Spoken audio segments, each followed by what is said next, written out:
بسم اللہ الرحمن الرحیم۔ شروع اللہ کے نام سے جو بڑا مہربان اور نہایت رحم کرنے والا ہے۔ کیا تم جانتے ہو دعا کے قبول ہونے میں دیر کا مطلب یہ نہیں ہوتا کہ اللہ تعالیٰ نے دعا کو رد کر دیا ہے، بلکہ اس میں حکمت پوشیدہ ہوتی ہے۔ اللہ تعالیٰ بہتر جانتا ہے کب اور کیسے ہماری مانگی ہوئی چیز عطا کرنی ہے۔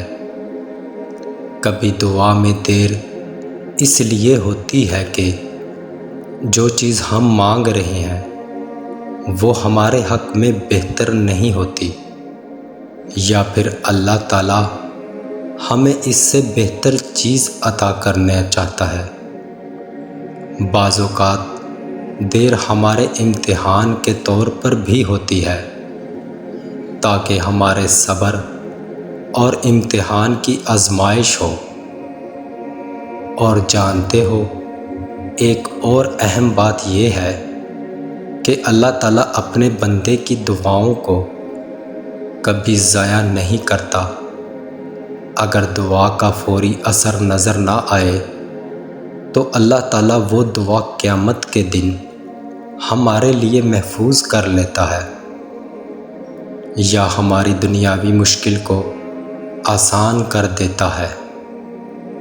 دعا قبول ہونے میں دیر کا مقصد ہماری آزمائش اور ہمارے بہتر مستقبل کے لیے اللہ تعالیٰ کا بہتر فیصلہ ہوتا ہے۔ ہمیں دعا کے بعد صبر اور یقین کے ساتھ اللہ تعالیٰ کی رحمت کا انتظار کرنا چاہیے۔ اور جانتے ہو اللہ تعالیٰ کا نظام بہت ہی حکمت پر ہے، اور وہی جانتا ہے کہ کس وقت کون سی چیز ہمارے لیے بہتر ہے۔ بعض اوقات ہم فوری نتائج چاہتے ہیں، مگر وہ نتائج ہمارے لیے نقصان دہ ہو سکتے ہیں، اس لیے اللہ تعالیٰ تاخیر کرتا ہے تاکہ وہ ہمیں بہتر نواز سکے۔ حضرت علی کا قول ہے، جب ہماری دعا قبول نہ ہو تو مایوس نہ ہو جاؤ، کیونکہ اللہ تعالیٰ کے نزدیک دیر کرنا بھی ایک نعمت ہے۔ قرآن پاک میں اللہ تعالیٰ فرماتا ہے، اور عین ممکن ہے تم کسی چیز کو ناپسند کرو اور وہ تمہارے حق میں بہتر ہو، اور عین ممکن ہے تم کسی چیز کو پسند کرو اور وہ تمہارے لیے نقصان دہ ہو۔ اللہ جانتا ہے، تم نہیں جانتے۔ یہ آیت ہمیں یہ سمجھاتی ہے کہ ہم ہمیشہ اس کی بات کو نہیں سمجھ سکتے جو ہمارے حق میں بہتر ہو، اور دعا کی قبولیت میں تاخیر ہمارے بہترین مفاد میں ہو سکتی ہے۔ یہ تاخیر ہمیں ایمان، صبر اور اللہ کی تقدیر پر بھروسہ کرنے کی تعلیم دیتی ہے۔ اور جانتے ہو اس کے علاوہ دعا کے قبول ہونے کے لیے چند شرائط اور آداب کا خیال رکھنا بھی ضروری ہے، جیسے کہ حلال رزق کمانا، خلوص نیت کے ساتھ دعا مانگنا، اور اپنے گناہوں کی معافی مانگنا۔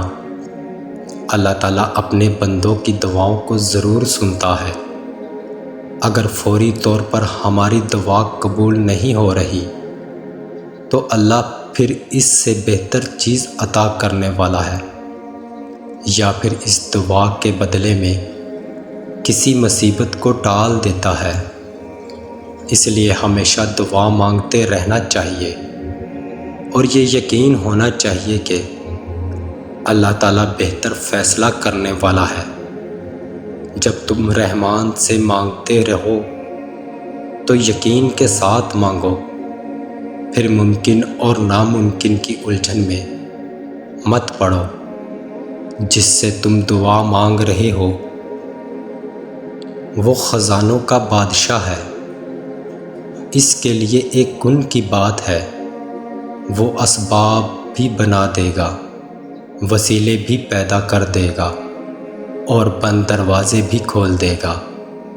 بس تم نیت صاف رکھو اور اللہ پر توکل رکھو۔ دعاؤں میں یاد رکھیے گا، اللہ آپ سے بہت محبت کرتا ہے۔